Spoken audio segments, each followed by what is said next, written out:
Muy bien, llegamos al final de minuto 1, intenso, pero muy clarificador. Y ya es tiempo de Eselotto con su desafío 2018. Hola, Marcelo. Muy buenas noches, Gato. ¿Qué le mostrarías a un turista que venga a Argentina en una tarde? ¿A dónde lo llevarías? Y qué sé yo, hay tantos lugares. Tenés en Buenos Aires, tenés una tarde. ¿Una tarde? Sí. Y a la zona histórica, A la zona Plaza histórica. de Mayo, San Telmo, Obelisco, La Boca. Lo contaste en un ratito y en minutos vamos a mostrar las fotos. Todo el G20 Ahí. en el campo argentino de polo. En el campo argentino de polo, viendo un partido de polo hoy, todos trajeaditos, unas imágenes imperdibles. Bueno, no discutas de inflación porque Duhovne dijo que no hay nada para discutir. Enseguidita vamos a hablar de inflación también. Bueno, muy bien. Gracias, Gato. Chao, Marcelo. Muy buenas noches, los saludo ahora a ustedes formalmente. Bienvenidos al programa número 10 de Desafío 2018, aquí en la cuarta temporada ya de C5N. Esa cámara por la que me estás viendo, la cámara número 3 en el estudio, ahí está la 2, por ahí está la 1, está el Jimmy. Esa cámara de 3, atrás no tiene nadie. No hay un camarógrafo. Es una cámara que se acciona, que se maneja a control remoto. Desde el estudio hay alguien que maneja la cámara, que si quiere la mueve, me enfoca, me desenfoca. El avance de la tecnología permite eso. Permite que detrás de esa cámara no haya nadie. Y el avance de la tecnología, ahora me está desenfocando, el avance de la tecnología también está terminando con algunos oficios o por lo menos disminuyendo la cantidad de trabajadores que tienen determinados oficios. Por ejemplo, ¿cuánta gente antes trabajaba en repartir cartas de correo?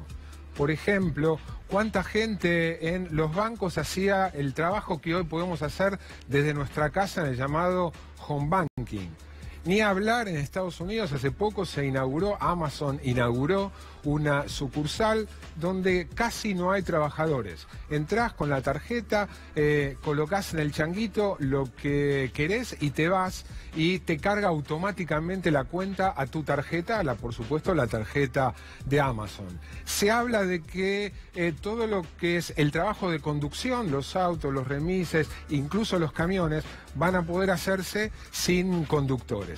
Vamos a tratar hoy aquí en el programa el futuro del trabajo, no solo en Argentina, el futuro del trabajo en el mundo en general. Lo vamos a tratar además con alguien que tiene una ventaja.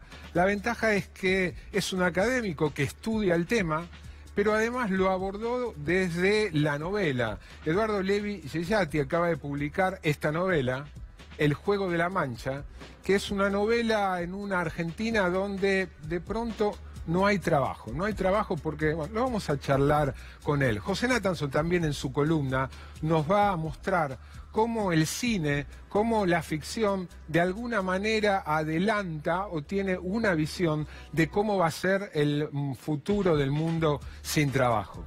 Enseguidita, la titular de Amnistía Argentina y Martín Becerra, uno de los principales expertos en medios de comunicación, nos van a contar algo que presentaron este mediodía en la sede de Amnistía Internacional, una investigación sobre los trolls. ¿Qué son los trolls? Los trolls son los provocadores de las redes sociales. Hicieron una investigación para determinar, para ver de qué manera los trolls, los provocadores, hostigan a una serie de periodistas. Interesantísimas conclusiones, además para charlar con ellos, para que nos expliquen un escándalo a nivel mundial con Facebook, cómo usaron datos de los perfiles de Facebook de 50 millones de perfiles de Facebook para intentar incidir nada menos que en las elecciones de Estados Unidos. Y en el segmento que tenemos desde hace 3 semanas con Emanuel Álvarez Agis, el desafío económico hoy es la idea de que Argentina tiene un gasto público muy alto y que la solución para los problemas de la Argentina pasa necesariamente por recortar el gasto público. Pero antes de eso, el Gato me preguntaba si íbamos a hablar de inflación. Vamos a hablar de inflación ahora en unos minutitos en el programa de hoy.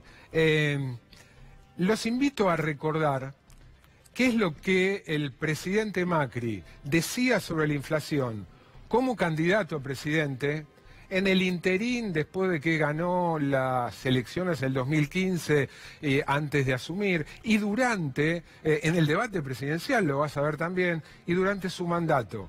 ¿Qué creía Macri, con qué facilidad creía Macri que podía lidiar, que podía reducir la inflación que había heredado? Los invito un poquito a archivo. No, ¿qué va a ser difícil? ¿Cómo se soluciona? No, la inflación es la demostración de tu incapacidad para gobernar. En mi presidencia la inflación no va a ser un tema, no va a ser un desafío, el desafío va a ser conseguirle trabajo a la gente. ¿Cómo recuperás el valor de la moneda? Con un programa antiinflacionario. Al final del segundo año estamos en un dígito. Trate seguro. Esto es lo más fácil. Lo más fácil que tenemos por resolver es la inflación y el cepo. Lo más difícil es volver a mejorar y lograr tener la mejor educación pública de Latinoamérica. Eso va a llevar una década. Nosotros vamos a poner el país en marcha. ¿Cómo? Lanzando el plan de infraestructura más importante de la historia, que va a dinamizar nuestras economías regionales. Y teniendo un gobierno que va a fijar reglas de juego claras, va a bajar la inflación a un dígito. 100 pesos que cada vez valen para menos. Esta es la primera tarea que tenemos que abocarnos, comprometernos a reducir la inflación. La primera meta que vamos a tener para el año que viene es comenzar a reducir la inflación en búsqueda de llevarla en un par de años a un dígito como tienen 99 de cada 100 países del mundo. Una de las peores cosas de todas las malas que nos dejó el gobierno anterior, era una inflación descontrolada. Este año ya va a ser la mitad del año pasado y para el año que viene esperamos bajar otro escalón más para llegar al 2019 a cumplir lo que nos hemos comprometido, que es una inflación de un dígito. Y si la inflación no baja, va a ser responsabilidad de mi gobierno. Ese es el Macri diciendo que la inflación es de lo más fácil de los desafíos que tenía el 2015 y que para finales del segundo año, es decir, para diciembre pasado, iba a tener la inflación de un dígito. Hoy la Universidad de Avellaneda publicó esto que vas a ver ahora, que es el ranking de los países con más inflación en el mundo. Argentina no está en el top 5, está en el lugar número 6. Ahí tenés, encabeza el ranking Venezuela, una crisis fenomenal, con tasas de hiperinflación, como Argentina lamentablemente supo tener. Sudán 182, Congo 41,7, Libia 32,8, Angola 39, y ese es el 24,8 de la inflación el año pasado, en el 2017. Momento para el cual Macri había pronosticado que Argentina iba a tener un dígito. Tampoco vamos a tener un dígito a fin de 2018.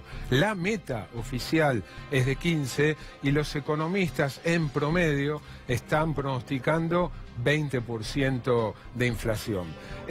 Tal es así que Macri ayer, en el reportaje con Luis Majul, tuvo que admitir que se equivocó y lo decía de esta manera. Todo eso, sincerar todo eso, nos puso la inflación donde estaba, 40 y pico. Y de ahí venimos bajando. Que claramente yo querría bajar más rápido y que pensé que íbamos a bajar más rápido, ¿viste? Reconozco. Se equivocó el diagnóstico. Pensé que iba a bajar más rápido. Pensó que iba a bajar más rápido, Majul le dice se equivocó el diagnóstico, efectivamente. La verdad que no es nada sencillo en un país como la Argentina reducir la inflación. ¿Por qué? Porque la inflación tiene múltiples causas y es muy difícil atacarlas todas juntas simultáneamente. Ahí preparé lo que denominé las 7 plagas de la inflación. 7 factores que ocasionan, que causan inflación. En primer lugar, puja distributiva entre precios que le quieren ganar a los salarios que intentan recuperar o a veces ganarle a los precios, y eso en un país como Argentina genera indefectiblemente inflación, de acuerdo a las circunstancias, mucha o poca. El segundo, dólar. En un país como la Argentina, cualquier movimiento de dólar en alguna medida se traslada a los precios. Dada la historia, los antecedentes que hubo en Argentina, siempre se cuenta, para no ir a un país del primer mundo, en Brasil puede haber una devaluación muy fuerte y los precios quedarse quietos. Eso en Argentina no sucede. Bueno, se ha visto recién con el salto que hubo en el dólar en las últimas semanas, cómo eso aceleró un poquito más una inflación que ya de por sí era alta.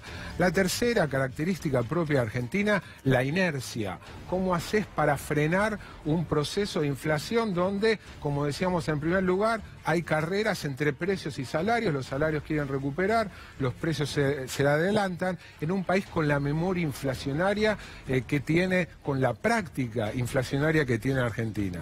La cuarta, la corrección de precios relativos, con dos ejemplos muy elementales que el gobierno tuvo que afrontar al comienzo de su mandato, que era corregir el atraso cambiario, sin modificar el valor relativo del dólar frente al peso y frente al resto de los bienes, y las tarifas, ¿no? El atraso que había en las tarifas, y eso tiene y va a seguir teniendo a lo largo de 2018 efecto inflacionario por obvias razones. Lo de las tarifas es paradójico, porque una de las razones, no la única, pero una de las razones para aumentar las tarifas es bajar el déficit. Se dice que el déficit es causa de la inflación. Entonces, aumenta las tarifas para bajar el déficit, que es la causa de la inflación, pero aumentando las tarifas generas inflación. Es como una especie de frazada corta. Quinta plaga de la inflación, el déficit fiscal y la expansión monetaria. Hay mucha discusión entre los economistas acerca de cuál es el verdadero impacto de la emisión monetaria sobre la inflación, pero que alguno hay, no me cabe duda. Sexto lugar, formadores de precios, oligopolios. En un país con alta inflación, cuando hay concentración oligopólica, pocas empresas formadoras de precios, en momentos de inestabilidad tienen más facilidad, son más proclives a remarcar los precios. Y por último, la inflación importada. Y estamos acá, en estos momentos en Argentina, viviendo, por ejemplo, inflación importada de petróleo. Como el gobierno decidió atar el precio de los combustibles al precio internacional del petróleo, en la medida que pegó un saltito, eso se traslada, como lo estamos viendo, al precio de la nafta. Realmente es una tarea titánica para este o para cualquier gobierno. Tuvimos la experiencia con el gobierno anterior y experiencias históricas para todos los gustos. Lo difícil que es en la Argentina domar la inflación. Le decía al gato, están en Buenos Aires los ministros de Economía, los presidentes de bancos centrales y funcionarios de los principales organismos económicos internacionales. Por empezar, la titular del fondo, Christine Lagarde, ayer en cancha de River, le regalaron la camiseta de River. Hoy, como una cortesía del anfitrión, que es Argentina, invitaron a todos los funcionarios del G20, ministros de Economía y presidente del Banco Central, a ver un partido de polo. Hoy en el campo de polo de Palermo, ahí están viendo a Christine Lagarde, la francesa, con el ministro de Economía, Nicolás Dujovne, todos de traje en el campo argentino de polo. Es la manera en que decidieron agasajar, entretener en un impas de las actividades que estaban teniendo hoy en el centro. Ahí vemos G20 Argentina 2018 y la clásica foto de familia. Así enviaron la gente de prensa del G20. La foto de familia de los ministros de Economía y Finanzas y los presidentes del Banco Central. Bueno, saludo a dos de los invitados, a Mariela Belsky, que es la titular de Amnistía Internacional de Argentina. Gracias por venir. Martín Becerra, investigador del CONICET, uno de los principales expertos en medios de comunicación. Gracias, Martín. Hoy estuvieron haciendo ustedes una presentación sobre un trabajo de investigación acerca de trolls y periodistas. Nos pareció súper interesante, queríamos compartirlo con los televidentes. Así que cuéntenos qué surge, cómo fue la investigación, por qué la hicieron y con qué resultados. Bueno, a ver, Amnistía Internacional está haciendo este tipo de investigaciones en todo el mundo, no es que la hicimos en Argentina de modo aleatorio. Esta sería la cuarta investigación que hace Amnistía y en unos días estamos lanzando la quinta. Y básicamente lo que a Amnistía le preocupa es que, se está viendo un claro ataque a defensores de derechos humanos. Para nosotros los periodistas, los líderes sindicales, los líderes de organizaciones intermedias, líderes indígenas, son defensores de derechos humanos. Nuestra campaña principal es la campaña de defensa de defensores de derechos humanos. Y lo que estamos notando en el mundo es que hay un ataque bastante importante en las redes sociales a defensores de derechos humanos y a periodistas. Y en general, esta tendencia la vemos cuando manifiestan o son críticos al gobierno. De parte de periodistas cuando tienen posiciones críticas o cuestionan al gobierno, y parte de los defensores de derechos humanos cuando hacen cuestionamientos o hacen informes en donde manifiestas que hay una concreta violación a los derechos humanos, en algunos casos, de parte del gobierno. Y cuando estas cuestiones suceden, lo que vemos es que por medio de las redes sociales se genera un ataque contundente, como una campaña que se diseña contundente hacia, ya sea el periodista o el defensor de derechos humanos, de modo de desacreditarlo, deslegitimar a la institución en la que trabaja. Y desde hostigarlos, horadarlos. Hostigarlos, por supuesto. Hay amenazas hay discursos de odio, amenazas de muerte. En México, por ejemplo, es muy común, son muy comunes las amenazas de muerte. Y todo esto genera un efecto... Las amenazas de muerte y las muertes. Y las muertes, ¿no? Obvio, sí. Y esto genera una autocensura, esto genera censura, esto ensucia el debate público, porque las redes sociales hoy se convirtieron en un espacio de deliberación pública.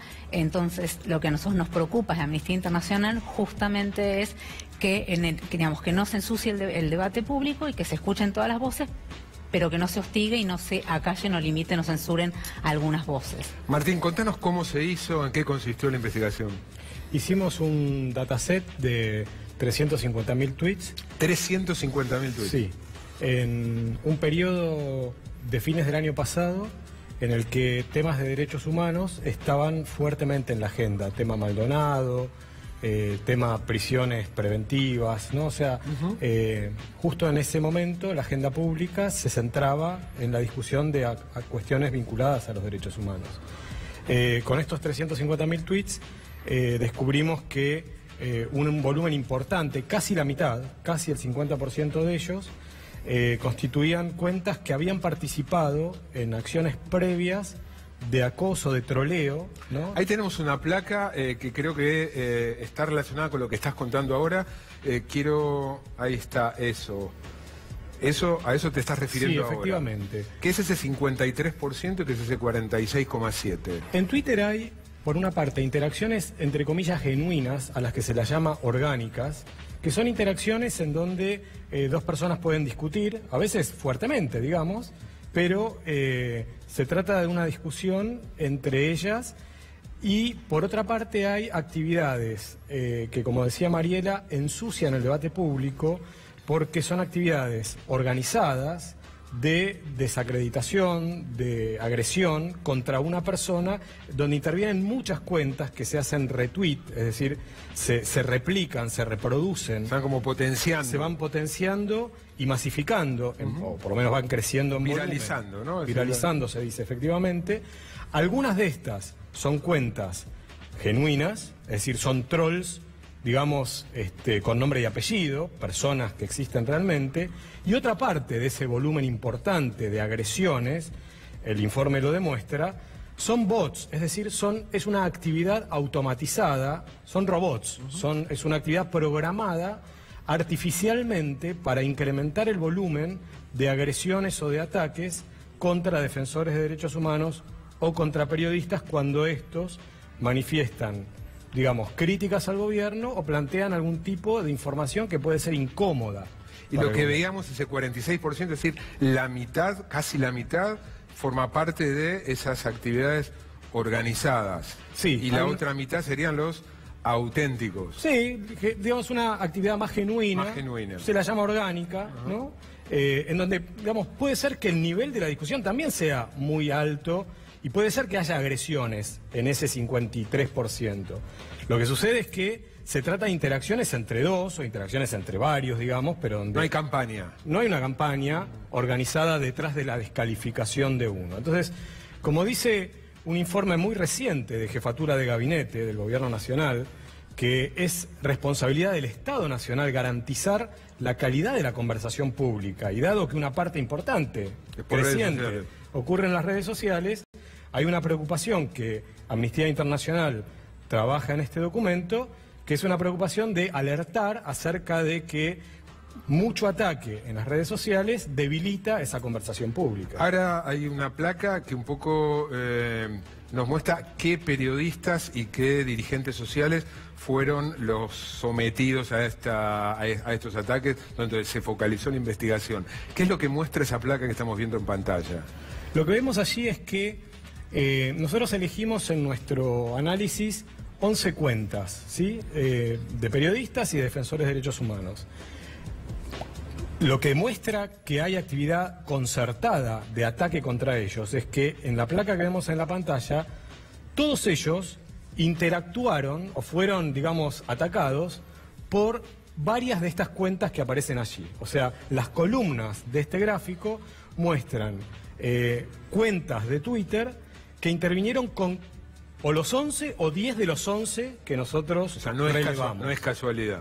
No es casualidad. Es decir, y además no son 11 cualquiera, nosotros elegimos algunos periodistas que no siempre tienen una perspectiva crítica con el gobierno, a veces al contrario, justamente para intentar, por la negativa, digamos, llegar a una conclusión, digamos, en donde no solo los críticos son los criticados a su vez, ¿no? Sino que aquellos periodistas que ocasionalmente pueden presentar una información que sea incómoda para el gobierno, también son atacados por cibertropas. Por ejemplo, está, creo, el número 1 en cabeza de lista, Hugo Alconada Mom, de Leo La Nación. Efectivamente. Que él ha publicado investigaciones muy serias que afectan tanto a funcionarios de gobierno como a funcionarios del gobierno anterior.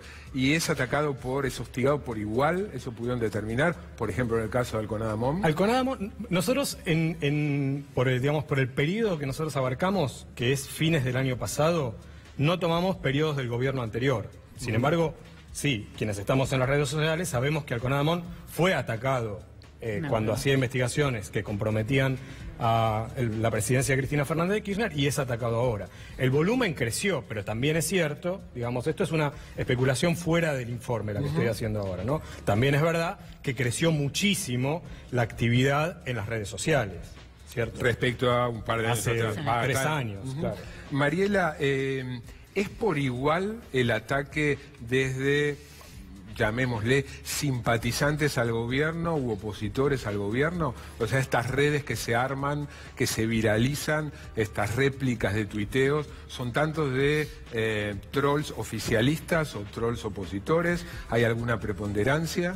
Bueno, en el estudio no miramos eso. Lo que sí te puedo contar que nos pasa en Amnistía es que muchas veces cuando nosotros no somos todo el tiempo críticos al gobierno, muchas veces destacamos cuestiones del gobierno y ahí sí nos pasa que nos atacan del otro lado. O sea, tenemos ataques de los dos lados. Y algo importante que me parece... ¿Intensidad? Es una intensidad bastante pareja. Sí, no, o sea, cuando salimos a decir algo, por ejemplo, nosotros salimos a celebrar la decisión del presidente Mauricio Macri de habilitar el debate sobre el aborto en el Congreso. Bueno, cuando salimos a celebrarlo al presidente Macri o cuando se aprobó la ley de acceso a la información pública o cuando se prorrogó la ley 2660, que es la vinculada a las comunidades indígenas. Amnistía oficialista, amnistía comprar. Cuando salimos, por ejemplo, nosotros somos muy críticos con Venezuela y tenemos mucho trabajo hecho en Venezuela, entonces siempre que salimos, digamos, básicamente con cuestiones que tienen más que ver con afinidad con este gobierno, nos pasa lo mismo del otro lado, digamos. No es una cosa mayor o menor de un lado o del otro. Lo que sí me parece muy importante dejar en claro, y este informe lo dice, por eso es importante leerlo antes de salir a hacer apreciaciones apresuradas, nosotros no tenemos evidencia ni era intención en este informe de que detrás de todo esto está el gobierno. O sea, bajo ningún concepto, no lo decimos, no lo sabemos, digamos. De hecho, lo negamos porque no lo podemos probar. Esto se hizo con información absolutamente pública que todo el mundo puede acceder. Y la verdad es que nuestra intención respecto de este tema es que es un tema que hay que poner en agenda, tenemos que empezar a debatir esto, es un tema importante y requiere que todos los actores de la sociedad civil, del gobierno y de todos los espacios relevantes nos pongamos a trabajar en ver cómo podemos de alguna manera regular esta actividad. Y sobre todo estamos apelando, digamos, nuestro informe interpela a Twitter. a Twitter como empresa, digamos. ¿Qué podría ser? Bueno, en nuestros informes, digamos, nosotros tenemos conversaciones con Twitter en Inglaterra, en donde hay una oficina, donde hay un CEO, donde hay una junta ejecutiva, y estamos teniendo esas conversaciones. Twitter ha sacado estándares y reglas respecto a qué tiene que hacer Twitter cuando aparecen estos discursos de odio o estas manifestaciones discriminatorias o etcétera. Lo que no nos da Twitter es información respecto a cómo implementa esos estándares. Entonces no tenemos información de cuántas denuncias tiene, si su staff está capacitado para administrar esas denuncias. ¿Es posible hacerlo, Martín? Sí, efectivamente es posible, y de hecho Twitter hace aproximadamente 15 días dio de baja una gran cantidad de cuentas sospechadas de ser robots. Y eso impactó, por ejemplo, en líderes políticos de nuestro país. Todos los líderes políticos de ambos lados de la grieta bajaron, en algunos casos, en 5.000 o 9.000 seguidores en Twitter, porque... eran robots. Sí. En este caso no es responsabilidad de los líderes políticos, digamos, sino que... eran seguidores que tenían. Sí. En muchos casos para molestarlos. A veces para hostigarlos, sí. Entonces, efectivamente, Twitter puede controlar, digamos, la actividad artificialmente automatizada, que en algunos casos, como nuestro reporte indica, puede efectivamente alterar el debate público, la conversación pública, puede inducir a la autocensura, puede inhibir la aparición de ciertos temas o ciertas críticas, y en otros países, lo que se está discutiendo en Estados Unidos, en Inglaterra, es que puede terciar y manipular intenciones de voto, campañas electorales. Ahora vamos a lo de Facebook. Mariela dejó en claro que la intención ni fue ni tampoco tiene evidencias de que el gobierno, ni este ni el anterior, estén detrás, o líderes opositores estén detrás de estos trolls, ¿no? Estos provocadores. Dejando en claro eso, pensás vos, Martín, que hace mucho que estás en el tema, bueno, vos, Mariela, también, que eso existe o no? ¿Tienen algún prejuicio o alguna evidencia al margen del estudio? Mi opinión personal, por fuera del informe de Amnistía, es que, siendo significativa la campaña organizada cuando aparecen críticas contra el gobierno tiene una responsabilidad ineludible, aunque no sea el gobierno quien promueve esa campaña. Es decir, aún si hubiera más papistas que el Papa, que los hay, el gobierno, como administración y conducción del Estado, tiene una responsabilidad en, número uno, facilitar la detección de esa actividad, y número dos, garantizar que periodistas, defensores de derechos humanos, ciudadanos en general, puedan emitir críticas sin recibir como sanción, digamos, una actividad organizada, coordinada de hostigamiento. Estamos hablando de qué número de personas, un número aproximado. ¿De qué número de personas? De trolls. Bueno, eso es imposible de medir. Digamos, ¿son miles, son decenas de miles? No, son decenas de miles, porque la definición de troll, nosotros, digamos, estamos un poco empapados, nosotros, quiero decir, en el microclima, pero muy probablemente mucha gente no lo esté, y se confunde con robot, con bot. Entonces, en realidad, una persona puesta a agredir se convierte en troll. Quiero decir, troll es alguien que busca ensuciar y desviar los ejes del debate con agresiones y con ataques. En ese sentido, así como fuera de las redes, porque a veces hay una tentación de asignarle a las redes, digamos, una suerte de capacidad y de propiedad, de alteración del debate, que también existe fuera de las redes. Es decir, también existe en las canchas de fútbol, también existe en el mercado. ¿Les preocupó cuánto lo de Facebook? Se conoció este fin de semana, ¿no? Un escándalo en Estados Unidos, en Gran Bretaña. Una consultora usó los perfiles de 50 millones de usuarios de Facebook para, en principio, incidir en las elecciones de Estados Unidos. Fue así. ¿Cuánto les preocupa? ¿Qué trascendencia? ¿Qué relevancia piensan? Desde Amnistía Internacional no tenemos relevado eso ni estamos siguiendo eso. Digo, nos preocupa más el efecto que tuvo nuestro informe hoy de muchísimos trolls y muchísima gente diciendo que Amnistía quiere limitar la libertad de expresión. Ya hubo trolls, fue troleado el informe.